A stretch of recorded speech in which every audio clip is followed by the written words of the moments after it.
بسم اللہ الرحمن الرحیم۔ ترمذی شریف کے حدیث نمبر 1941 ہے، جس کو حضرت ابوبکر صدیق رضی اللہ تعالیٰ عنہ روایت کرتے ہیں کہ رسول اللہ صلی اللہ علیہ وآلہ وسلم نے ارشاد فرمایا، ملعون من ضار مؤمنا او مکر بہ، کہ وہ شخص ملعون ہے، یعنی اللہ تبارک و تعالیٰ کی رحمت سے دور ہے، جس نے کسی مومن کو ضرر پہنچایا، نقصان پہنچایا یا کسی مومن کے ساتھ دھوکہ کیا۔ اس حدیث کے اندر جو ضرر کا لفظ آیا ہے، عربی زبان میں ضرر اس نقصان کے لیے بولا جاتا ہے جو مالی طور پر نقصان ہو۔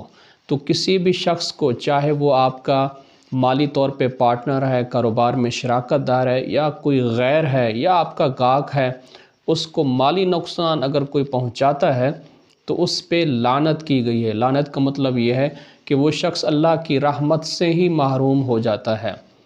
اسی طرح کسی کو دھوکہ دینا، وہ شخص بھی اللہ تبارک و تعالیٰ کی رحمت سے محروم ہو جاتا ہے۔